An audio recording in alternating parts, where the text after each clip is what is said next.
morning, good afternoon, good evening to a few of you. Welcome to today's community briefing. It is the 5th of October in the year 2023. And our guest today is Bryce Fluellen. And he was here almost exactly 2 years ago. It was October of 2021. Okay. Huh? Yeah, October 20. It was October 21st of 2021. So he's back. And he's still kind of doing the same thing, but he's doing a little something different. So he's going to be sharing some information about us. And it is a topic that is often near and dear to many of us, something that we deal with daily, and that's food, right? We all need food. We need air, we need water, and we need food, right? And then it's nice to have love and family and friends, but we need food to sustain ourselves. So we're going to be learning a lot about nutrition, the food, things that are going on in the industry, and the exciting things that Bryce is doing currently since he came to us last 2 years ago. My name is Gregory Sneed, and in my company, Lifesaver Financial Services, I help my clients to keep more of the money they make. And I do that through wealth preservation, asset protection. Also, I'm a personal financial coach and financial literacy trainer because I firmly believe that when you feel better about your money, you feel better about your life. So without further delay, I'd like to welcome to the queen. Yeah, you're just a regular queen now because it's a new month, right? You're just a regular African-American queen. No Egyptian or any of that stuff. You're just shucks, I gotta wait. California African queen. Right, gotta go back. Crystal Mitchell. I have to go back to Egypt next year to acquire my Egyptian queen title back. But I think I'm going to go to Ghana first. Then I'll still be an African queen. Welcome, guys, to the community briefing. We are so happy to have you. This show broadcasts live every Thursday at 11 a.m. And it is your platform, it's your networking platform to make sure that we are meeting the people in our communities that are making things happen for us. And you get to know them by name, which is the inspiration behind this platform. My name is Crystal Mitchell. I am the co-director of Recycling Black Dollars. I did create this platform, and then we brought on this amazing team of individuals, which has been incredible. We are in our 4th year, but it was originally inspired to make sure that we knew where all the resources and the money specifically was going to be available during the pandemic. But now my goal and our goal is to make sure that is the central place you come to learn about things that are going on that pertains to you, my African brothers and sisters, which is so important because we need to have that outlet. So I also own my own business, Mitchell Business Solutions. I do business coaching and consulting for Recycling Black Dollars and a number of other organizations in the city. So you guys will see me all over social media. So check me out and whatever is going on. This platform is sponsored and powered by Recycling Black Dollars and the BBA, the Black Business Association, as well as monetarily sponsored by Southern California Edison, SoCal Gas, Wells Fargo, PCR, and Los Angeles LDC. And I hear we may have some new sponsors coming on board. So can't wait to make that announcement. So welcome.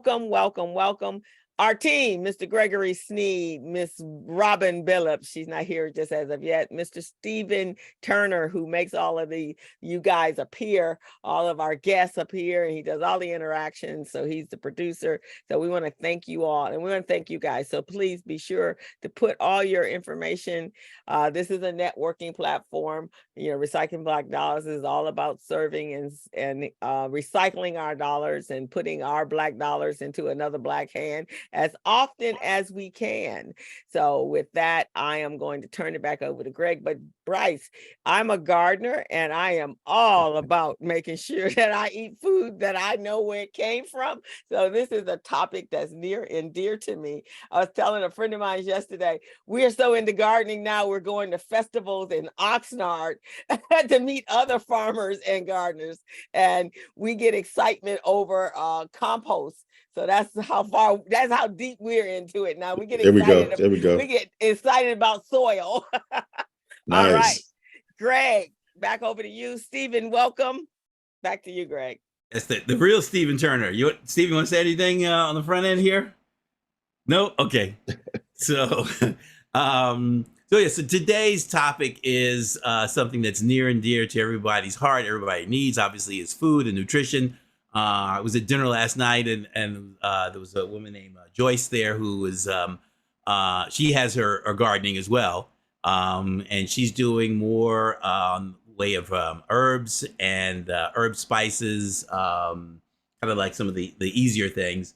Also some vegetables. So she's there, but she hasn't got quite to the level that Crystal's at yet. I don't know if anybody's seen what Crystal's doing, but she's got a lot of stuff going on. So our guest today is Bryce Fluellen, and if those of you who are regular attendees, you know sometimes I start with what they're doing now and kind of work my way to their to their background, how they got started.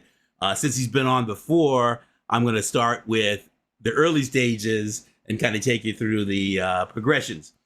So let's see. He went to Battle Creek Central High School, which is in Michigan and the home of Kellogg's.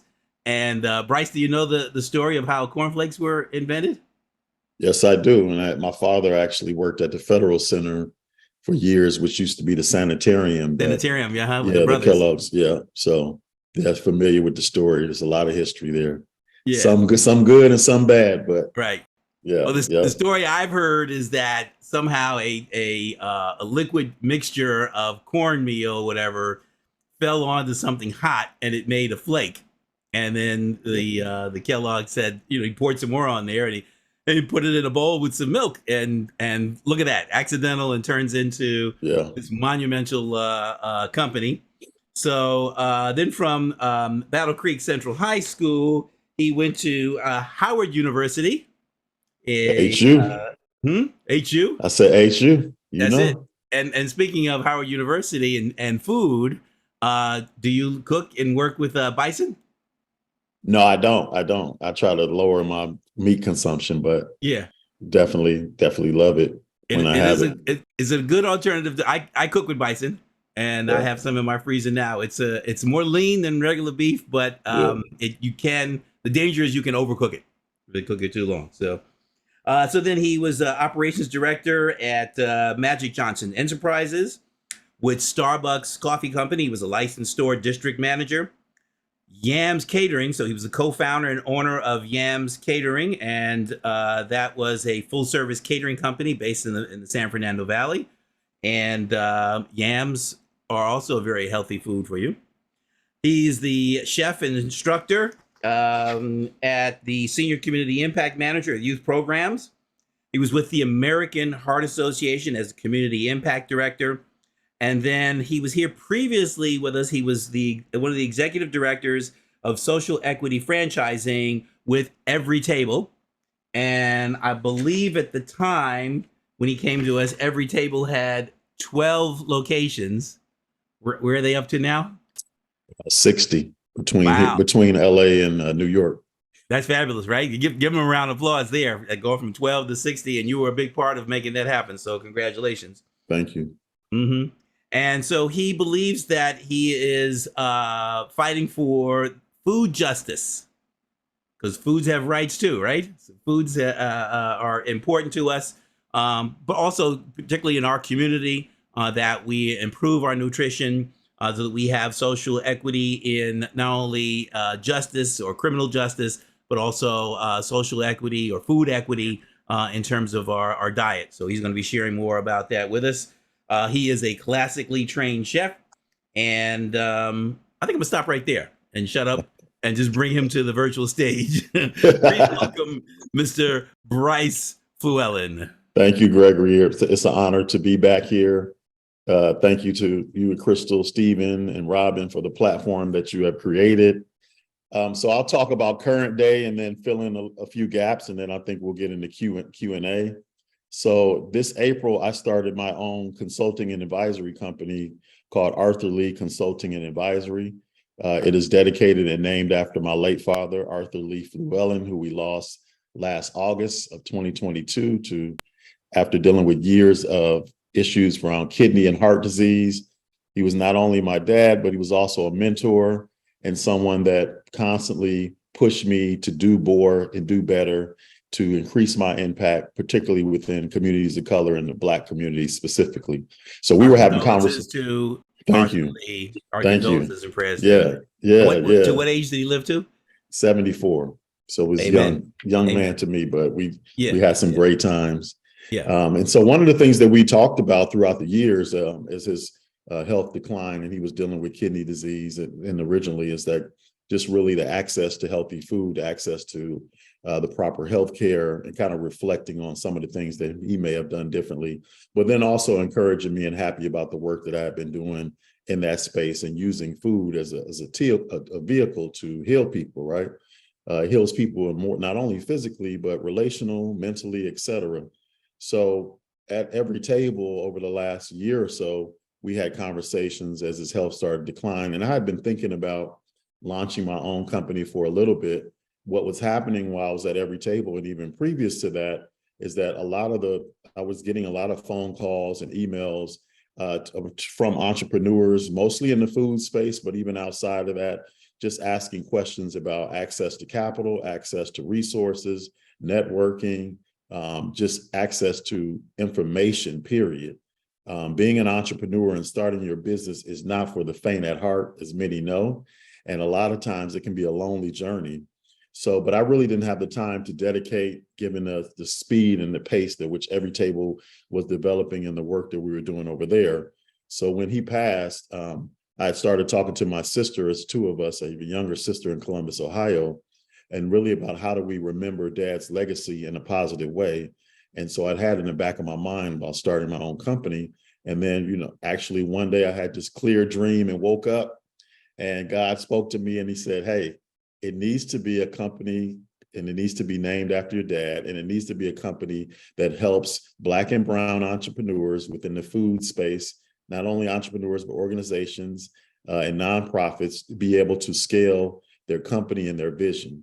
And so a couple of things that we do is really, you talked about your background in financial investment and financial management and building wealth. And so a couple of things we do is we help entrepreneurs find and access capital, particularly capital that's favorable, that's low cost, and building those relationships there, because we all know you can have the best idea and best concept, but one of the things that entrepreneurs run into, specifically Black entrepreneurs, because there's a larger gap there, is that I don't have the capital to grow, I don't have the capital to scale, I may not be able to get traditional capital from banks, but given my experience over the last couple of decades, connecting them to sources that can help them be able to fund and grow their business. Also serving as a thought partner as they strategically develop their plan on what they want to do. So one thing could be, hey, you want to start a business and you create a business plan from there. But once your business is started, then what is the next growth phase for my business? How should I be building it now so it can be successful long term? So those are a couple of areas that I work with clients in, and really just basically doing what I've been doing for the last 20 something years, but doing it on my own. I really am a huge proponent of people understanding the concept and the value of relationships. We do nothing of significance without it. And as the late Clarence Avant on the Black Godfather documentary on Netflix, if you haven't seen it, you need to watch it. As one of his quotes was, I don't have problems, I have friends, right? So really understanding the capital, that social capital that you need to build in order to be successful. So just leveraging, my experiences and all of that to be able to support entrepreneurs. So my background, to your point, has been very nonlinear.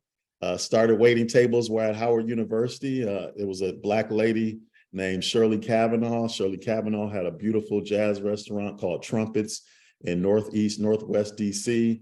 And they hired me as a waiter. I think I was 18, had no experience, but based off of relationships. So a friend of mine said, hey, he came over and I said, where are you working? He said, I'm working at this Black restaurant named Trumpets. And I said, well, how much money do you make in tips as a waiter? He said, man, we make sometimes between $500 to $1,000.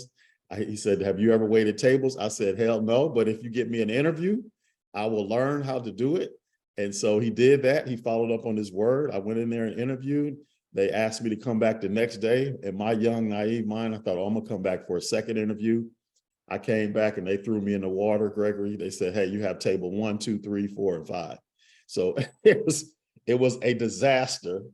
They wanted to fire me, but the bartender was her sister. And she said, hey, if you come in early, an hour before each shift, and you study this menu like you studying over at Howard University, I will help you be successful. And I ended up working there throughout my college career. And yes, we did. One night I made $5,000 in cash and tips. So Wow. it was, yeah, that's what people were like, I'm going to the party. I'm like, I'm going to work.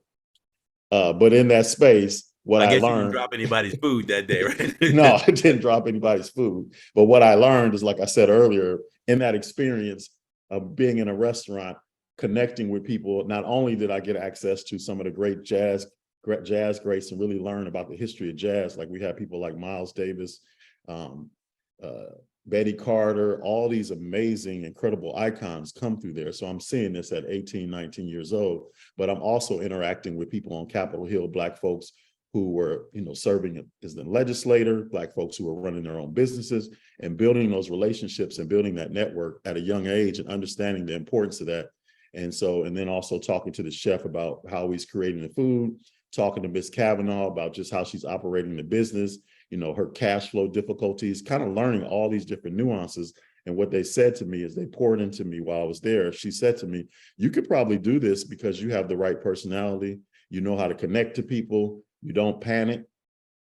If anybody here has ever run a restaurant or any type of retail operation, particularly a restaurant, you understand that there's problems coming at you every day, every second.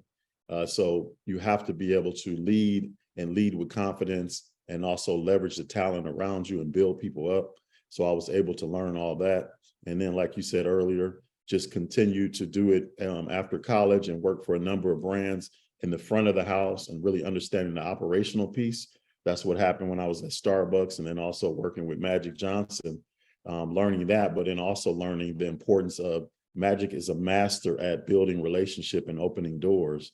And then I had a president that I reported to, a gentleman that some of you may know. His name is Ken Lombard.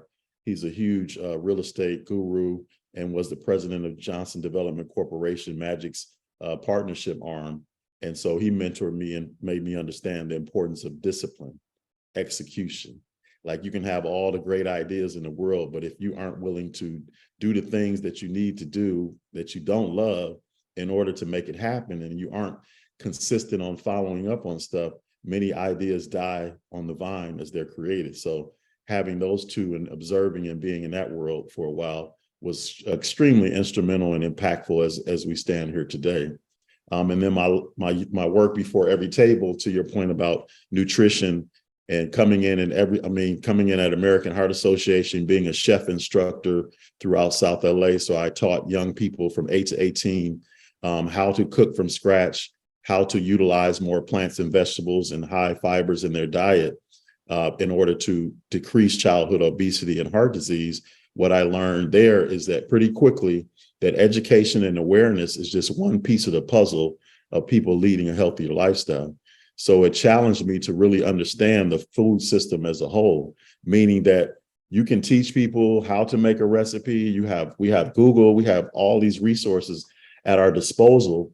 But if in fact people live in environments where they don't have access to healthy food, if they're surrounded by fast food, ultra processed foods, they don't have parks where they feel safe, where they can go work out, then you don't have an environment for people to be successful. And so that's what I learned working with almost 10 to 12,000 kids across LA County and Long Beach, is that I needed to do more. And so that led me to just really I joined the LA Food Policy Council, and I'm still a member, and just really understanding this whole food system. And as we talked about, and we didn't talk about, but one of the things you alluded to is that, I always tell people that racism has permeated every system you can think of in this society.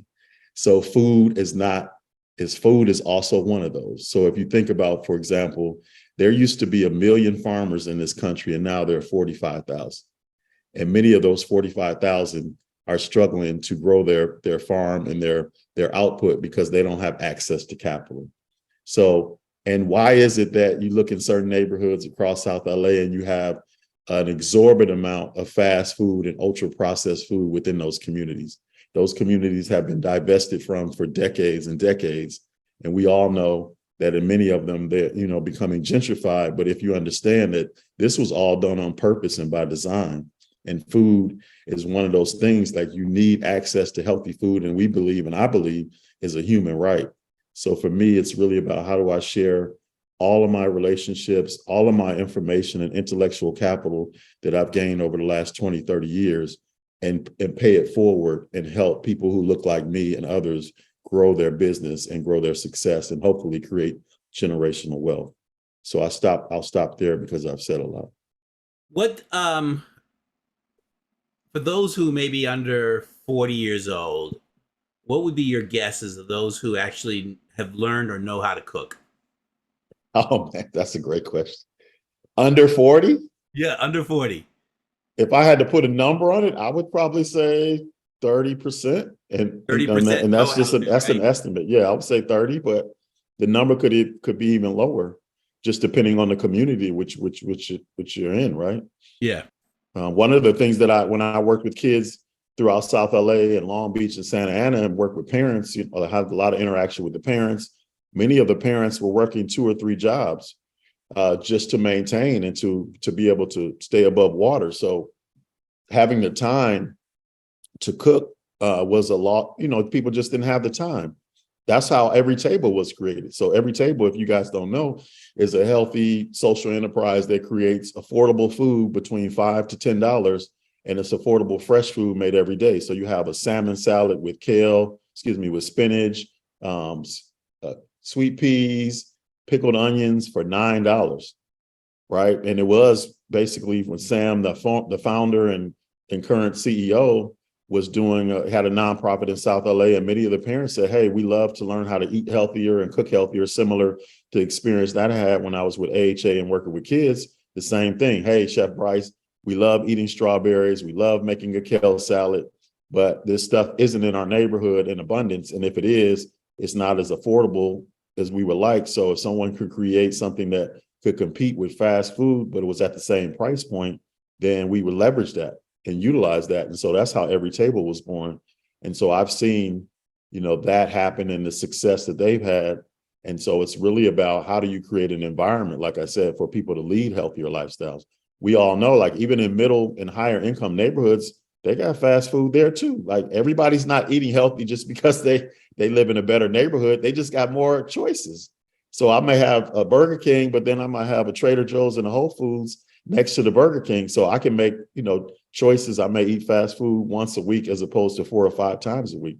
People are going to make the choices that are the easiest. So my work was really learning and being a student of, coming out of operations, coming out of having a chef background and making an impact there, just really challenging myself to see how can I make a greater impact? And that's where I learned, like, okay, I have to understand the system as a whole and how do I play a part in making it more equitable? So that's just really what I've been working on and continue to work on. And it's not just fast food, because restaurant food overall can be higher in sodium because people like, things with flavor. If you don't have, salt in it.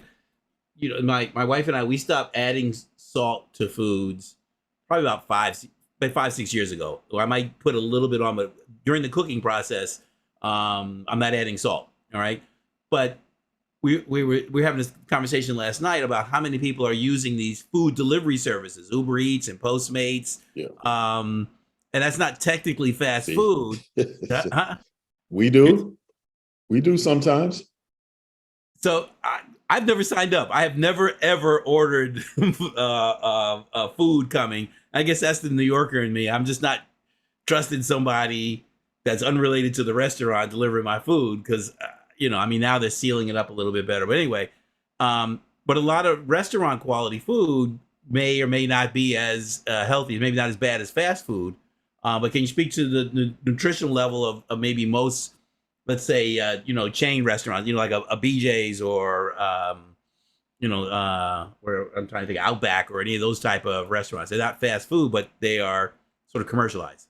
Yeah, they're using. I worked in kitchens as well. I used to work for. I don't know if anybody's familiar. When I came out of culinary school, I worked a little bit for Morton Steakhouse, and so a lot of food and the consumer is driven by taste. And so those big chains, they use a lot of salt beforehand, a lot of seasoning. And what I would see is that even before, oftentimes I would watch once the plate got on the table, and some people would start putting salt on there before even tasting it. So at American Heart Association, I mean, the recommended amount of salt per day is 1,500 milligrams, which is like a teaspoon.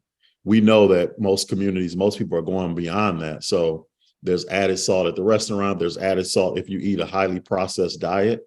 We know chips and sweets, that high sugar, high salt. So that helps, that increases diabetes, type 2 diabetes, because you got these constant elevation of your insulin levels. And over time, basically what diabetes type 2 is that your insulin breaks down and no longer works. And so your sugar is elevated, and that causes, kidney problems. It causes heart problems, some of the things that my dad suffered with. So there's that. But like I said, you're an exception to the rule, particularly if you think about the millennials and those who are younger. Most of them will order from Postmates, Uber Eats. All of these companies are multi-billion-dollar companies, so somebody's utilizing it. And so what I always looked at is where I always try to meet people wherever they are, right, and then bring them along that paradigm, and that like, hey, if you're eating fast food 4 or 5 times a week, if I can get you to reduce that to 2, then that's success. And then as you feel better and start to see the changes, you'll make those changes on your own. Me and my sister have this conversation, and my dad used to be too. It's like we used to talk about and debate that, can you make people change? And I said, no, you can't make people change. People have to want to change. An individual has to want to change on their own. But if there's an environment that makes it easier, then that also is a plus. But in most cases, even with my own family, like they would ask me for recipes that they were trying to change their diet. And I was like, I'm not doing that work, because you can get this stuff online. Like, if you really want to do it, you'll make the choices and make the steps to do it. Right. So food is just an interesting thing, because it's, in a lot of cases I've seen this, it's really primal. Like, people are really driven by taste. And sometimes they make changes when, as my father say, when the elephant steps on your foot, which you hope you could prevent, then people make changes in their diet and they become more active and they become more conscious. But the overall consumer, what I've seen is, like, you have to make these things a little bit easier. And so if you have more healthy choices, people will probably consume that. You can still have fast food every now and then. I'm not the person that says never have fast food. I'm just saying, hey, that should be like a treat. That shouldn't be an everyday thing, because as we know, a lot of salt, a lot of sugar, a lot of ultra processed stuff, and what that does long term is not good. And as you said, it's not just fast food. It's a lot of food that you buy externally that if it doesn't have health and nutrition, as a goal, or as a part of their mission, then just like you said, Morton's or a lot of the steak places, there's a lot of butter on it, on the steaks. I mean, there's a lot, to get that sizzle, as they speak.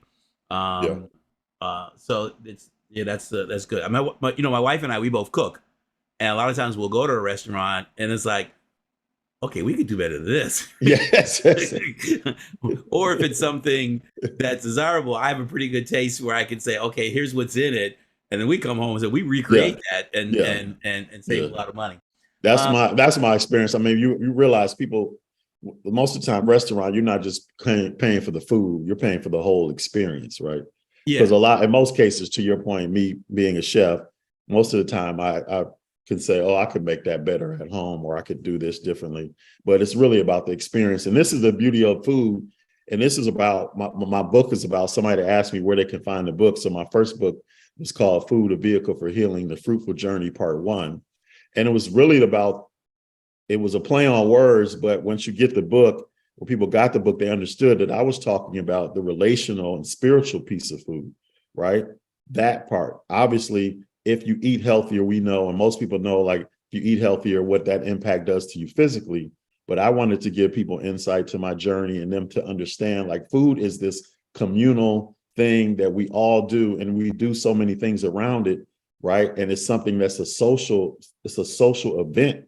right? Just think about what, coming up Thanksgiving and what we're thinking about in Thanksgiving and how, some people are probably happy to see their family members that they don't see, maybe not. But that whole experience for me, like I still remember my Aunt Bessie, who was the main cook in my family, who I grew up with. She was like a second mother.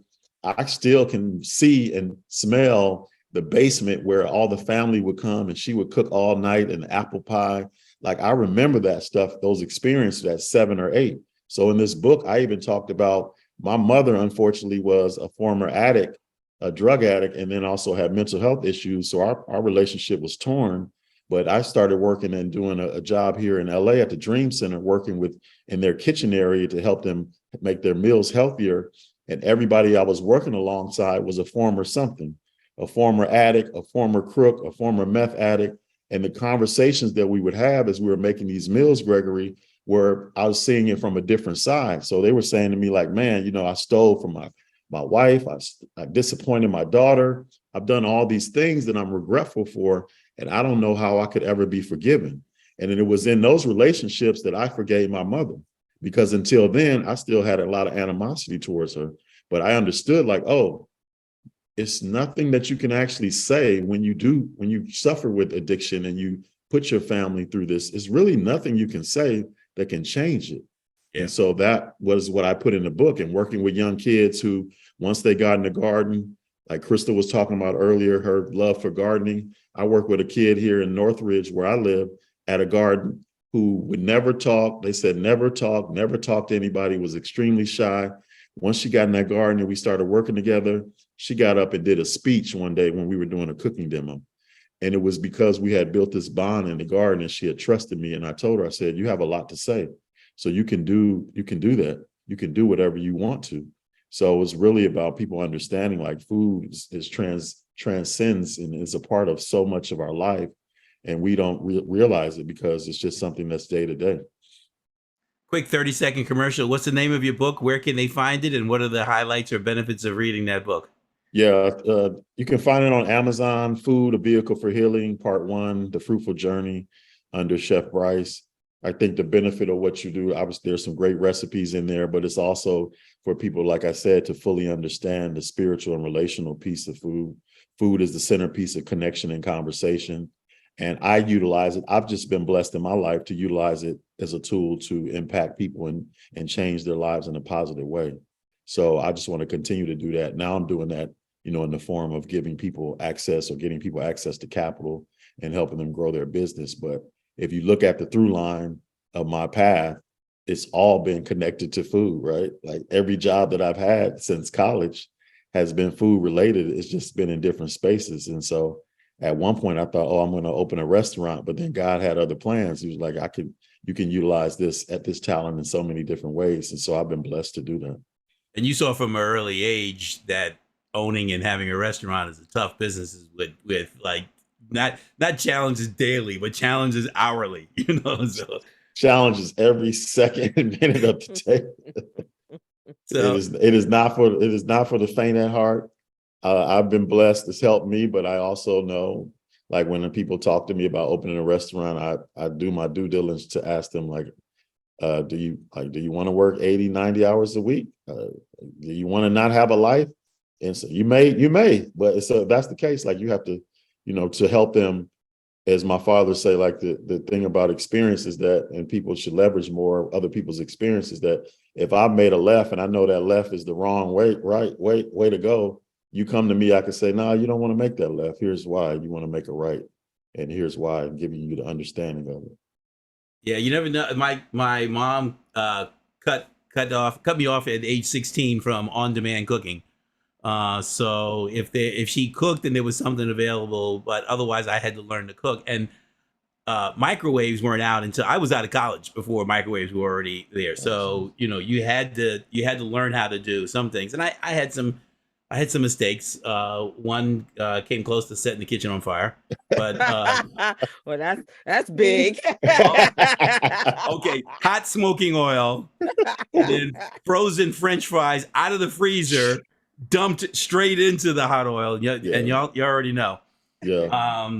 I think Oh, go ahead, Gregory. I'm sorry. Yeah. So another thing that about business that you did observe is that having a system, having structure to it. If you're just trying to pardon the expression, firefight, but you were with Starbucks and companies like Starbucks and McDonald's, they've got everything is like systemized, measured. There's a process. Speak to that a little bit about how that impacts in the food industry and what's happening there. So let me Oh man, Starbucks. I started at Starbucks when in San Francisco Bay Area, and I think at that time, and even though it's huge, so they may have had like 500 to 600 stores, which is big, right? It's massive, but just think about where they are now. I think there's 30,000 stores, Starbucks stores across the world and country.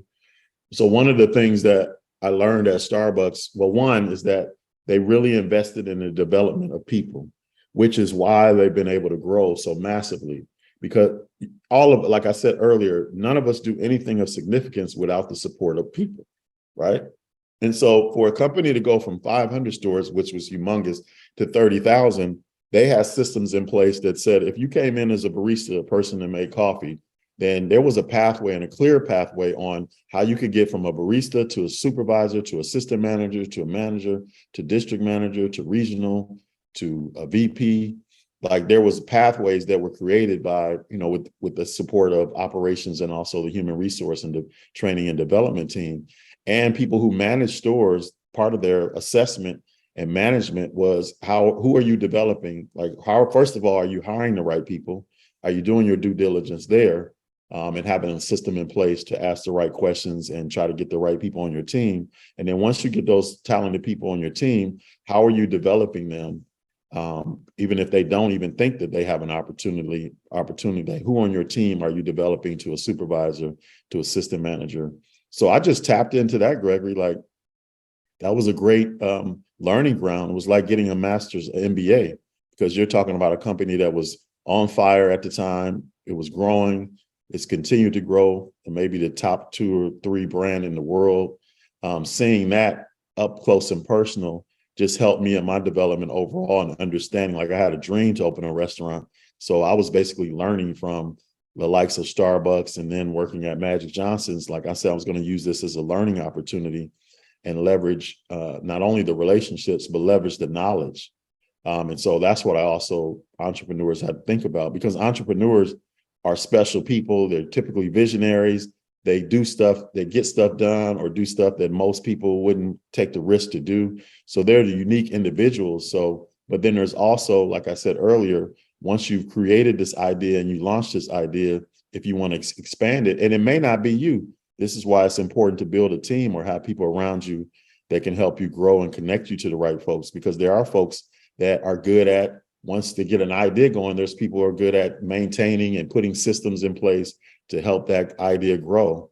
Then there's people like the entrepreneurs there's some entrepreneurs who are just really good at starting stuff. They don't want to be involved in the day-to-day, but they can start a business, they can get capital. So you have to really know who you are and yourself, who you are truly yourself, and then try to, leverage those talents and get people around you who are talented in other areas. So those two, that brand, specifically Starbucks, helped me learn that. And then when I went to Magic Johnson Enterprises, like I talked about earlier, just seeing the way in which Magic was able to connect with people, that was something that, like, I'm taking, if I'm an observer, I listen, I watch. So I'm taking bits and pieces of everybody. Like, oh, you know how to make people feel good. Magic knows how to make people feel good. Like he knows them. He may not have never met them in his life, but he can connect with people and make them feel like, I know you, we're friends. And then Ken, he knew how to take an idea and work on it and be disciplined and execute it and make it get done and get the money. Funding and exactly. So yeah, so I'm just like I'm like going a food service getting gumbo, 2, right? I'm getting 2 master degrees between the 2 of those organizations. But to your earlier question, like thinking about your systems, how you put systems in place are extremely important as you try to grow your business.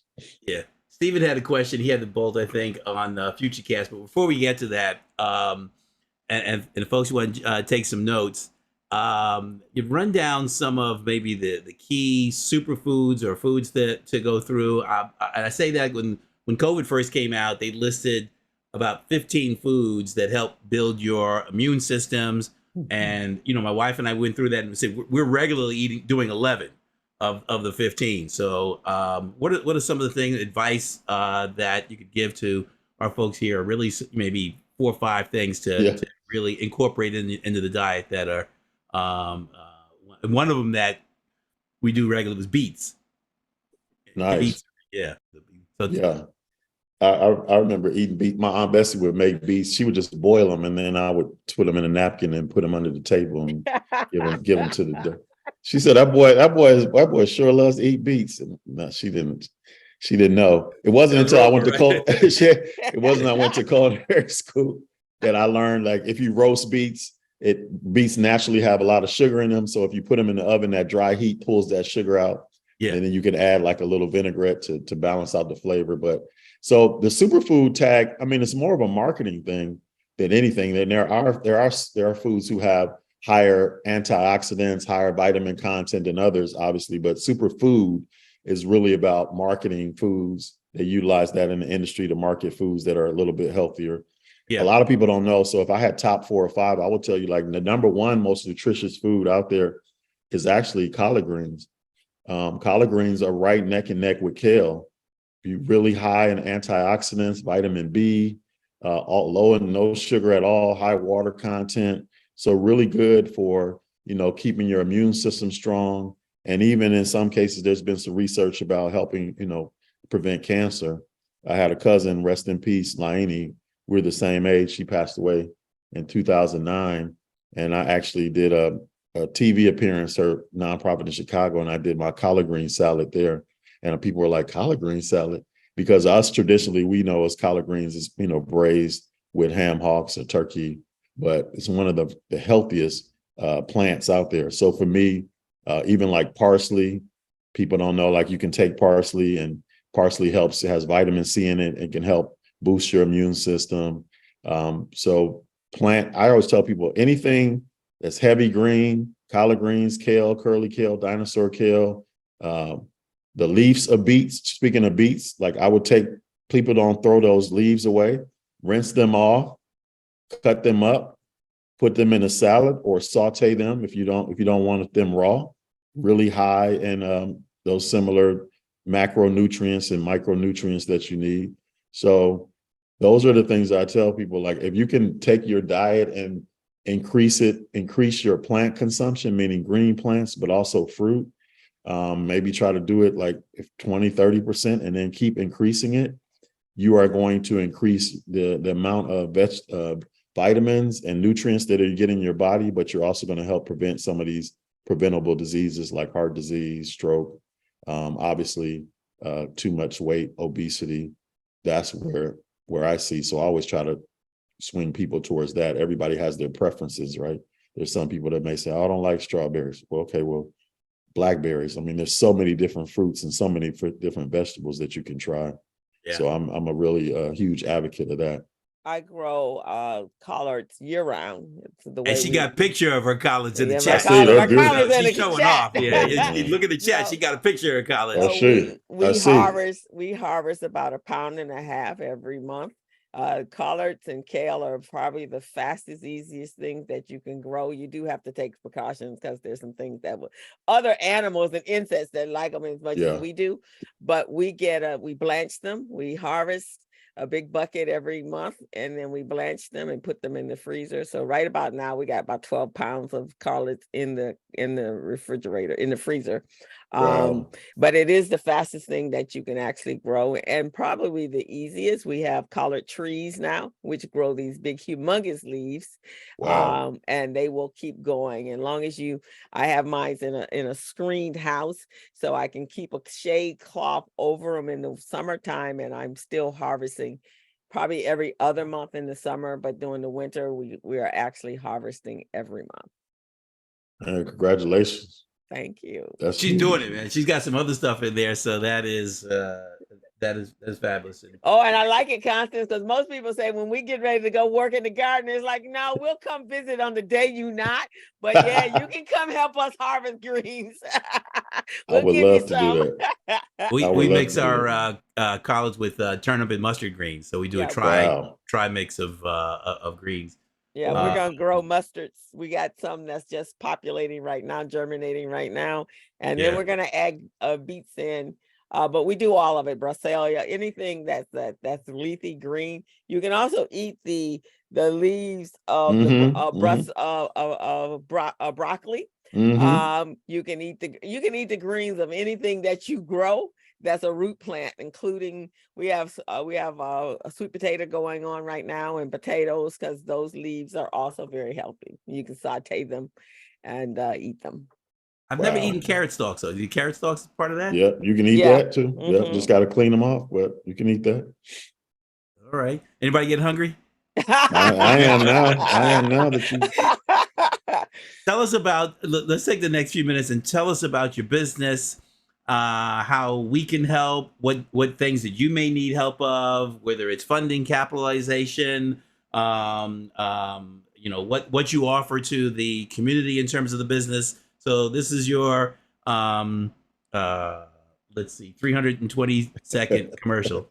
320-second, I would say, if you have anyone that you know that has a business, particularly food entrepreneurs that are growing or have started a business or want to launch it, that need access and understanding of access to capital, please make a connection. If they need strategic advice on how to grow their business, that is my sweet spot. But I'm also working with nonprofits, and one nonprofit that isn't food, and just working with them to help them scale and raise capital for their idea and their concept. And so that's something that I've done, throughout the years, and specifically really full force the last 3 years when I was at Every Table.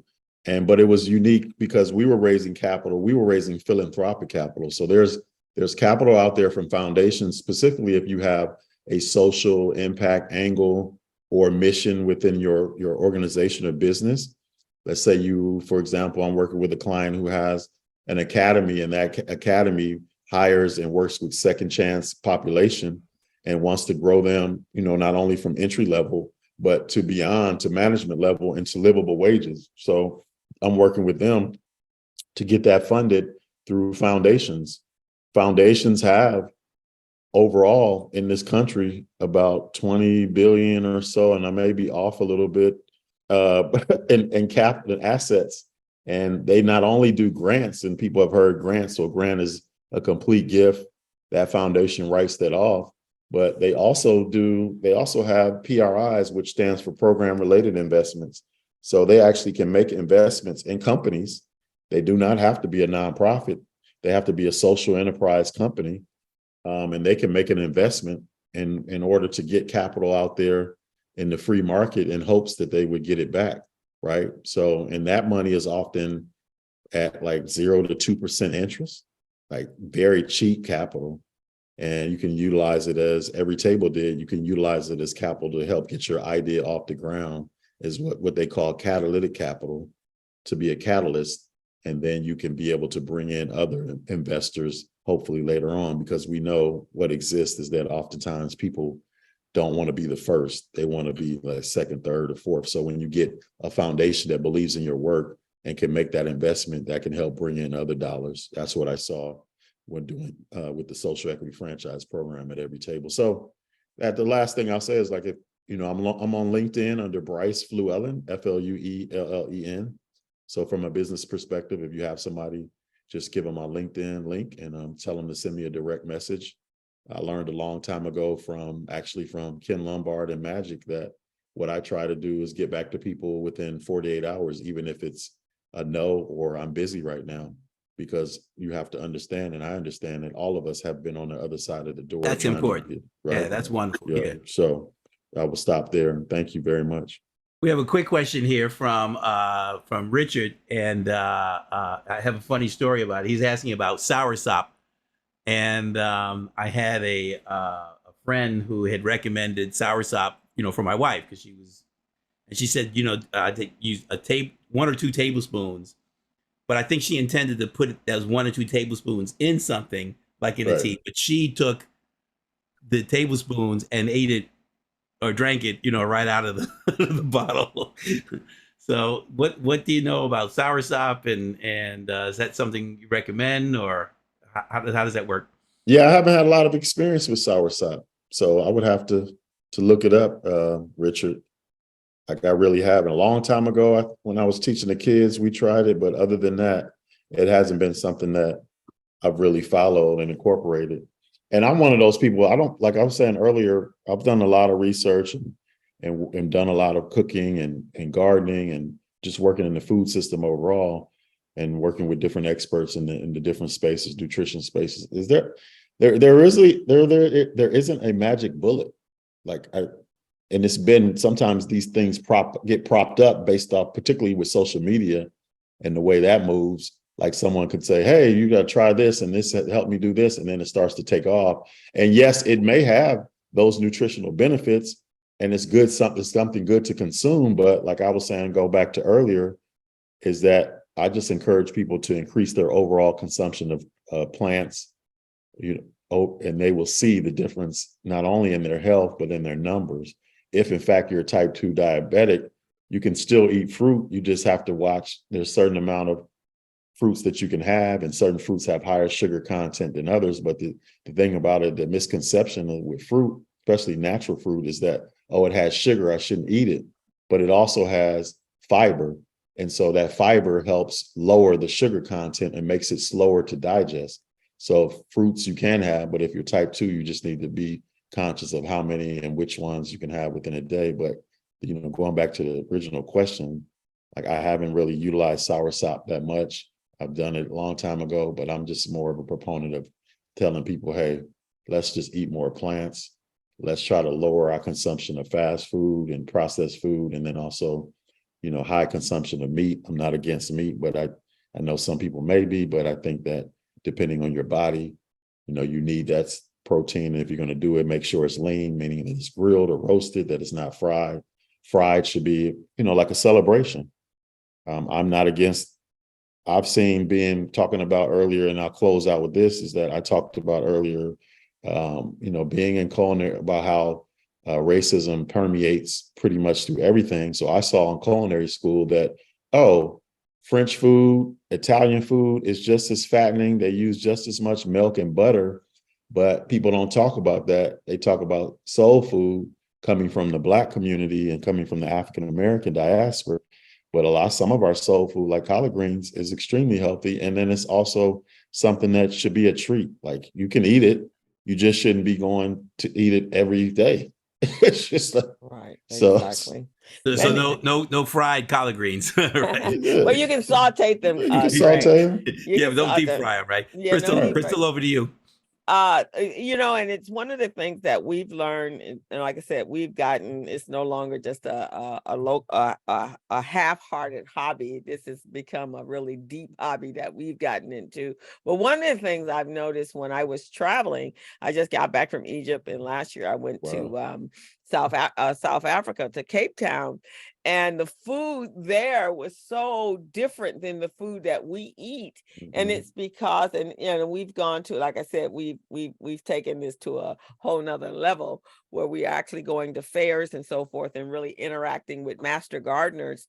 And it's a real big thing in the gardening world about getting heirloom seeds, so you can make sure you're getting the real deal, because everything has been modified if you're not actually raising your own food and learning about gardening teaches you how to eat better. The soil, the ecosystem with the animal and the insects and everything. So you really do learn. And if you look around, how many of us in our family has, multiple family members that have been diagnosed with cancer? There's a reason why that is. My grandmother lived to be 102, and she was she grew her own food, and she was a vegetarian, and she had no health issues when she came here. And the doctor's like, how can you not be on blood pressure medication? How can you not be on insulin? How can this be that you are this healthy at 80 years old and nothing about you're strong, your limbs are strong. When she died at 102, it's just she got tired. She had lived here too long. And so that tells you that a lot right there. So, you don't have to be obsessive like I am, but raising your own food, even in a hydroponic, is going to change your life. And make sure that you're going to be safe, because everything you buy in the store has been modified. Am I right, Bryce? Pretty much. I wouldn't say 85%, unless everything. you're in the organics, Yeah. or you're in the Whole Foods or Sprouts or Your Crystal example, Farms. say with Crystal, you're an example, and Gregory's example from the cooking. You're an example of, like I always should tell people, with cooking with kids and then being in the garden, you're more apt to consume what you grow and what you cook on your own, right? And then to your point earlier, if you incorporate that, even if it's on a small scale, then it's going to help you overall, just your health overall. Everyone's body is different, everybody reacts different, but there has been a hijacking and creating of an industrial food system, which is really built to just feed people and masses, and no longer really worried at top priority of people's health.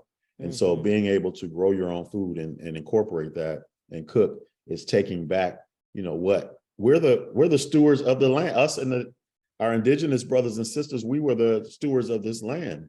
So as my aunt would say, when I was telling her about farmers markets here and coming back and all this stuff, and she paused, my Aunt Bessie, she paused for a second. And I said, do you hear me? She's like, yeah, I hear you. I'm just trying to figure out why you're acting like this stuff is new. Like, this isn't new. This is what we do and have done, and we're the stewards of it. So it's like, how do you incorporate that back in your life? And I'm a little bit, like I said, I'm a little bit less intense than others, because I've seen, if a person is worried about just paying their rent, and they just need food, often cases. And so people out here in LA and across this country, as we know, they are being squeezed. Gas is $6.75. Rent is people paying 50% or more for their rent. They got other expenses. So oftentimes it's really about just them having some calories. And if you've never had that experience, like me and my dad used to talk about, like, if you never really starved, then you can't pass judgment on whatever people eat, because they're just trying to eat. And so that's why I was like, I meet people where they are. And if I can help you and encourage you to increase your plant consumption and start to exercise and do a little bit more cooking, then that's success. What you guys are doing, you and Gregory, like you're over indexing, like you're on the examples of what we hope people to get to, right? But a lot of people, they're just working, trying to maintain and put food on the table. Right. That's true. So anyone want to learn how to garden, I can give you some tips, and you guys can on harvest day. No, thank you. I'll just come raid your garden. So how's that? One of my neighbors told me yesterday, call me when it's in the pot. Yes, call me when it's in the pot. It's in the pot. But yeah, Bryce, we really have to think about what we're consuming, and my hat's off to you, because it's so important. Our health is important. I know earlier this year, the doctor had diagnosed me with the high blood pressure, which I think they do all Black folks. But yeah, I said, before we go to pills, how about you tell me what I need to eat, and let me tell you what I got to eat, and then just tell me, let me start there. Exactly. Before you put me on a pill. There you go. You got the control. Yeah. Hey, Bryce, I'll brag a little bit. Back in August, I entered into the City of Inglewood chili cook-off and took first place. Congratulations. And I made 8 gallons of chili, and it was gone in 2 hours. Wow. There you go. Yeah. Wow. Yeah. Cool. Crystal, who we have? I didn't get a chance to look up. Who do we have next week? Who's coming in? I believe it's Greg Doolin. Speaking of food, Greg Doolin, he's coming to talk about his restaurant. They actually added some. He's actually rebuilt it, I'd say. And so Greg and he has a legacy food business in his family, him and his brother and his sisters. So visit us next week. We have and a Howard University alum too. And a Howard University. There we go. See, we're doing it all over. Right. And I like the one thing about Greg is Greg has taken this is every business should learn from Greg. This man has taken marketing to another level. He had to do some giving back, but he is a household name across the country. He also goes across the country every summer to visit other soul food restaurants so he can stay on top of his industry. But he learned how to market even without dollars, and he's done a fabulous job at it. And his engagement with the community is part of that marketing. So, for those of us that don't understand that we recycle our dollars when people know that you exist. And if no one knows that you exist, they can't come support you. So you have to be out there tooting your own horn to make sure people can come and support your businesses. Our community needs it. The future of our children need it. No one's going to take care of us but us. And so we want to make sure everyone is doing that. So thank you for putting your information in the chat, but let's not just put it in there. Let's just interact with each other. Make sure that we're supporting. Bryce, you're awesome. Thank you so much. So appreciative. Thank you so much. Guys, tune in tomorrow at the Business Zone with Crystal and Gilbert. We're going to discuss the gap, you all have heard this all week long, general accounting principles and why you should pay attention to it, because it is so important and part of the financial structure of your business. So we're going to be talking about that tomorrow for all of you lenders and so forth. I hope you guys it's been some great lessons that's been going on in court all week long today about you are ultimately the business owner, the one that's responsible when you sign that loan document. I don't care what the CPA did, what the tax preparer did. Ultimately, you the responsible party. Am I right, Constance? When you sign that document and say, I attest that every one of these documents are true and accurate, that is on you, not on the body that produced the report. So just let y'all know.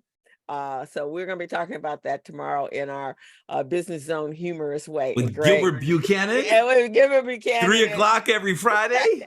and Mr. Greg Sneed, he's our roaming court jester. So he'll add humor to Field correspondent and court jester. Yeah, exactly.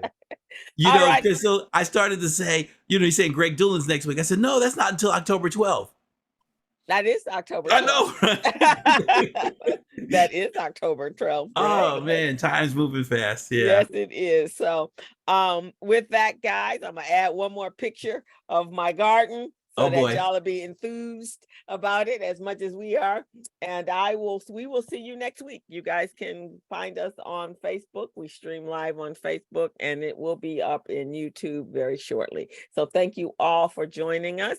Amen. And we will see you next week. Thank you guys for supporting the community briefing.